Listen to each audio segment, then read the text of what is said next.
Ustaz, punten. Saya mau nanya mengenai sholat qadha. Saya itu agak bingung sebenarnya. Misalkan saya ketinggalan, kita anggap itu 2 subuh. Hari ketiga saya sholat, apakah bisa dikerjain dua-duanya dalam satu waktu? Itu pertama. Yang kedua, ketika kita beranggapan sholat subuh ketinggalan, nah itu kita mendingan, misalnya saya bangun jam 8. Saya lebih baik sholat besoknya atau saya sholat subuh jam 8? Baik. Ya, itu aja. Terima kasih. Kasus kedua itu terjadi bahkan di lingkungan Nabi. Gitu. Dan kesiangan Nabi. Ya, tapi hikmahnya kata para ulama, mudah bagi Allah menjadikan Nabi tepat pada waktu dia bangun dan sholat. Tapi ditetapkan, diizinkan oleh Allah siang itu bangun untuk menjadi petunjuk bagi umatnya yang kesiangan bangunnya.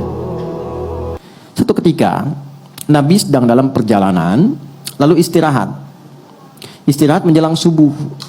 Ya, biasa rutin tahajud, biasa diperintahkan kepada Bilal bin Rabah radhiyallahu taala anhu, Bilal, kamu jaga. Kata Bilal, ya Rasulullah, saya ikut tidur aja, nanti saya bangun pas subuh azan. Kamu jaga, kamu lelah. Enggak ya Rasulullah, saya siap, katanya. Tidur akhirnya. Begitu bangun terasa sinar matahari sudah kuat. Ya. Nabi bangun kan, celaka kamu Bilal, katanya. Bilangnya jaga, tapi ketiduran, ya kan? Terlambat semua. Tapi kesannya begini, ini yang menarik. Nabi itu nggak marah. Cuma mengingatkan. Tempatkan setiap hal itu sesuai dengan porsinya. Jangan memaksakan pada sesuatu yang mungkin kita tidak bisa menanggungnya. Kalau mau melakukan sesuatu, tautkan dulu pada Allah supaya Allah jaga kita. Kita katakan insya Allah. Itu spirit surat Al-Kahf. Singkatnya apa? Nabi langsung katakan wudu semua. Wudu. Dan Bilal seperti biasa, ya, adzan, iqamat, selesai semuanya. Yang paling menarik apa? Salat sunnah dulu. Lalu dilakukan salat subuh pada saat itu. Berjamaah. Itu adalah jawaban terbaik yang memberikan cara. Komentar ulama hadis ketika melihat hadis itu, ini sebetulnya hikmah yang Allah berikan kepada umat Nabi Muhammad ketika mereka kesiangan dalam bangun tidurnya sehingga terlewatlah subuh tidak pada waktunya. Muncullah hadis Nabi, orang yang tertidur itu maka sholatnya pada saat bangunnya. Jelas. Pertanyaan yang kedua tadi. Jadi kalau ada orang kemudian harusnya subuh itu 4.45 bangun, dia baru bangun 5.44. Udah lewat waktu kan? Maka dia bangun nih, dia sadar. Maka lakukan sholat itu saat bangunnya. Itulah waktu untuk dia menunaikannya. Jadi 5.44 diambil wudhu, dia sholat. Tapi bukan maksud untuk menyengaja mengakhirkan sholatnya. Karena memang terlelap. Habis. Ini kasus masuk biasa. Saya di Tripoli, ada teman saya nggak bangun sehari semalam. Sehari semalam karena lelahnya.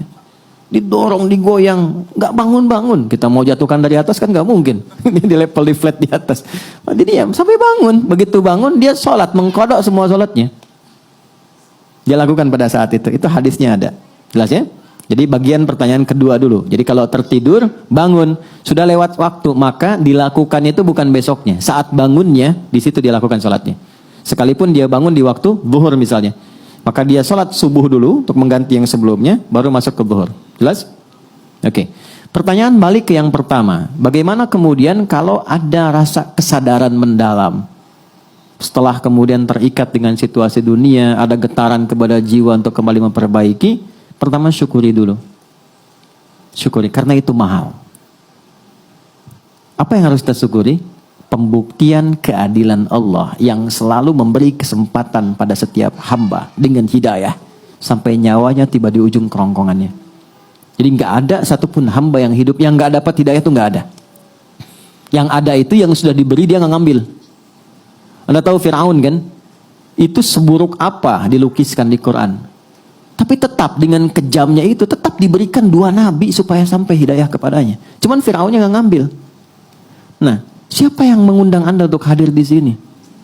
Anda bisa punya pilihan, Anda punya pekerjaan yang lain, aktivitas, bisa mungkin lakukan ini dan itu. Tapi siapa yang bisa menggerakkan hati Anda? Mas Bae mungkin telepon, Mbak Paula mungkin ngabarkan. Tapi kalau hati Anda tidak pas untuk di situ, nggak mungkin Anda datang. Kalau bukan Allah tanamkan itu, nggak mungkin kita ada di sini. Itu gambarannya. Anda pengen pulang, lewat jalan, kok bisa lewatnya itu di depan masjid. Saat orang-orang ke masjid, mudah bagi Anda mengambil jalan lain. Yang paling ekstrim Anda buka YouTube, kok yang keluar ceramah? Padahal saya pengen nonton A dan B, kok bisa itu yang keluar? Itu yang dimaksud Quran surah ke-29 di ayat yang terakhir, ayat 69. Walladzina jahadu fina lanahdiyannahum subulana. Orang-orang yang ketika mendapat percikan hidayah dalam dirinya dan dia ambil itu, Allah akan bimbing dia ke jalan berikutnya yang lebih cepat. Dan bukan sekedar dibimbing, ini saya penting terangkan ini dulu. Itu cinta Allah diturunkan. Jadi Allah itu paling cinta. Kalau ada hamba salah, yang sadar dari kesalahannya, lantas dia meniti jalan kesolehan untuk bisa menutup salahnya. Itu langsung turun ayat, Quran surah kedua, ayat 222. Innallaha yuhibbut tawwabin. Allah sangat cinta jika ada hamba yang belajar dari salah untuk menjadi soleh. Disinilah muncul kalimat bijak dari ulama, Allah lebih mencintai orang salah, ya, pelaku maksiat yang gemar bertobat dibandingkan orang soleh yang tidak pernah merasa salah.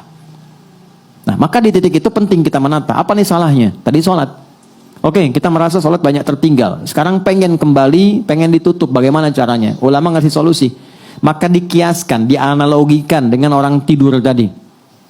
Tapi udah panjang, walaupun bukan Ashabul Kahfi. Maka bagaimana caranya? Dekatkan pada waktu-waktunya. Ini rumusnya, nomor telepon menuju kepada Allah 24434. Subuh, duhur, asar, maghrib, isya. Oke? Saya nggak tahu udah terlewat berapa lama dulu. Sulit menghitungnya. Gampangnya gini, subuh, begitu sudah dikerjakan, niatkan qadha, berikutnya sholat lagi, niatkan untuk yang sebelumnya. Jelas? Dekatkan dengan waktunya. Itu pertanyaan yang pertama tadi. Sholat dulu sesuai dengan waktu 2 rakaat. Setelah itu, bangkit sholat lagi 2 rakaat untuk nutup yang sebelumnya. Dah. Zuhur 4 rakaat, sholat. Setelah itu, dekatkan untuk tutup yang sebelumnya. Jelas? Baik. Kapan ini dikerjakan? Sederhananya yang gampang.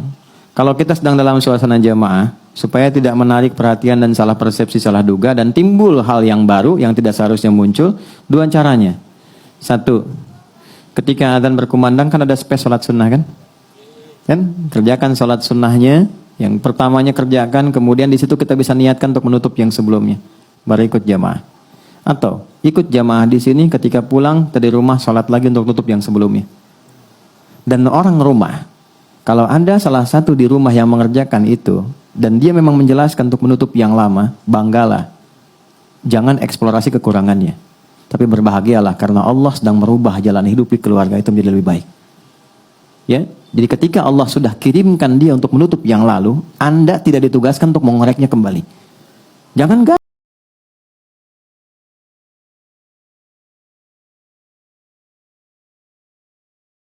nilai misalnya, nggak apa-apa.